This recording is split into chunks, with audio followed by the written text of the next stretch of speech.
Today, I want to record a super raw video and talk about the reality of making 30K a month as I'm just 25 years old. For me, it's something I always dreamt of. I never saw that as even being a figure that was achievable. Never thought that even making 100 grand a year was possible. And now it's multiple times over I can make that. I've been doing this with a relatively short period of time, so about a year I've been making this money, and a lot of it has to go to savings, expenses, tax, different things like that. So straight away you might think, oh, you can spend like 20 grand a month, save 10, and you're good. When in reality, that's not the case at all. My goal is to always have half in savings and split that between investments and put some into the stock market, some into other ventures like property, crypto, different things like that, and some places where you can gamble it a little bit more and have potentially higher returns. And then there's me being me. I don't like taking loans, so I'll buy everything cash. I'll buy my car cash. It's over 50 grand, almost 60 grand. I'll buy watches cash, equipment, everything. And I say that as if it should be a normal thing, but so many people I see are financing these things now, like watches, like fancy watches, expensive watches, and computers, different things like that. It's insane. I was on an actually kind of a budget website last night just looking to get some house things, and there was even options to finance like cutlery and different things like that. It's absurd. So I know there is people in these positions, and I'm lucky that I don't have to think about that. I don't have to question €100 or even €1,000 or €5,000 in reality. I can do what I want with that kind of money, but it doesn't leave me being open to being able to spend 200 grand on a Lamborghini. It doesn't leave me open to be having a €1 million house. Not yet, at least, because when it comes to business, you don't know when it's going to die down. Yes, you'll always do your best to keep it as high as possible and have that run rate as long as possible and have savings there. Because if you've 100 grand in your bank and the business dies, are you going to last that long? No. For me, I might last, if I cut back, maybe 2 years. And that gives me plenty enough time to survive and actually create another business in that time frame and just scale up again. But I don't look at income as in how much can I spend, how much can I save. It's more like how long can I live if this income got cut off.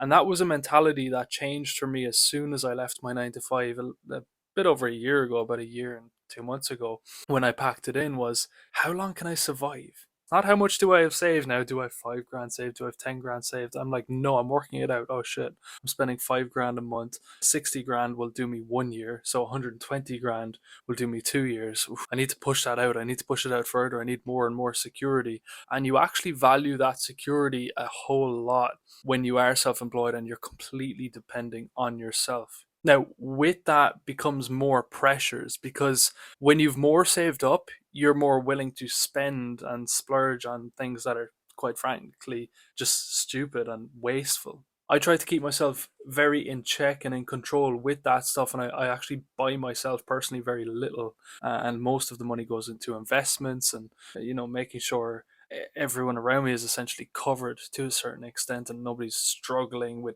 bills, anything like that. But when you're self-employed and you come to a place where you have money behind you, income is good at the moment, there's people around you start asking for jobs. Can we get a job here? Can we get a job here? But if you're only making, let's say, between 100 and 500 grand a year, giving someone a salary of 30, 40, or 50 grand is a massive chunk of your earnings, and then you'd have to pay tax on that and different things. And I know there's benefits as well of employing people, but overall it cuts into your costs so much that you can't really do it. You can't just start employing people and having them depend on you to a very large extent. And you end up paying multiple mortgages, then end up paying for multiple rent, multiple cars, different things like that, and multiple lifestyles, when in reality most of the time there's actually no need to, especially nowadays with AI and VAs in different countries like India and so on, where it's super cheap, and the Philippines, and they're willing to work at these rates because that's just the rates of where they live, right?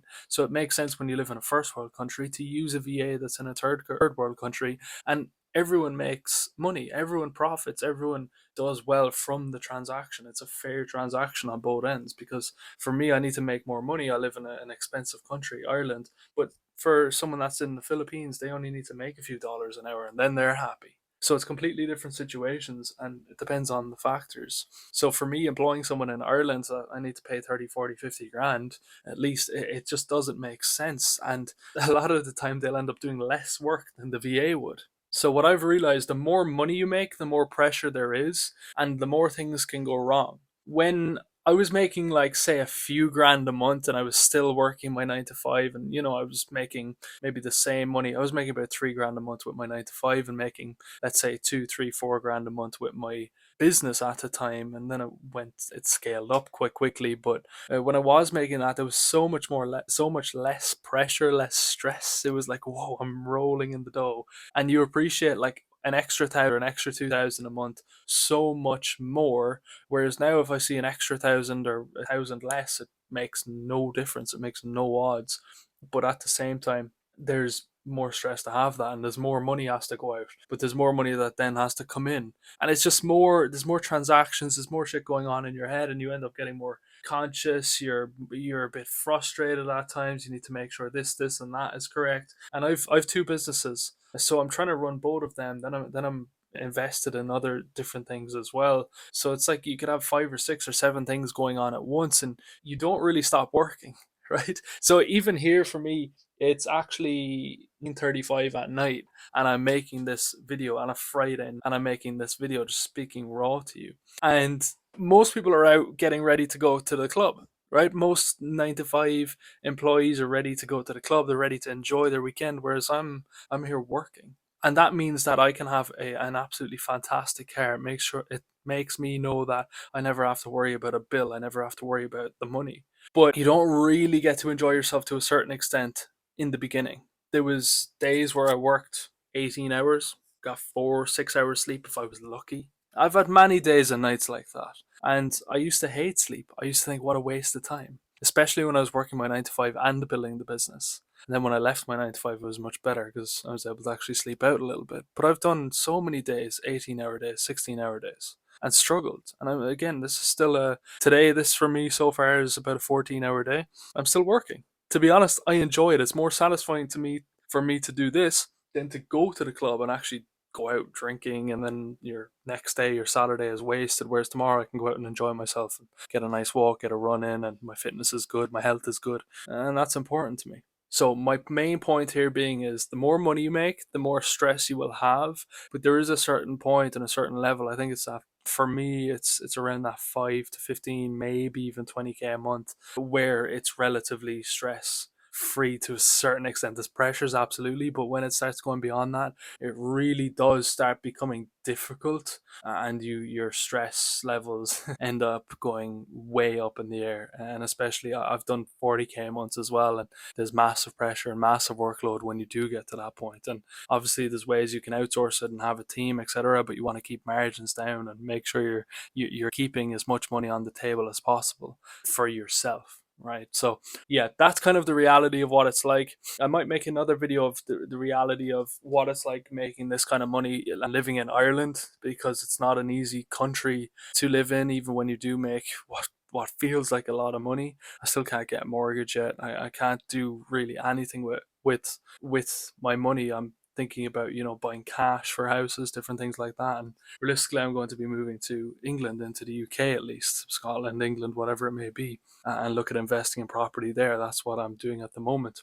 So yeah, might make a separate video on that for Ireland. But yeah, this is the reality of making 30K a month as a 25-year-old entrepreneur.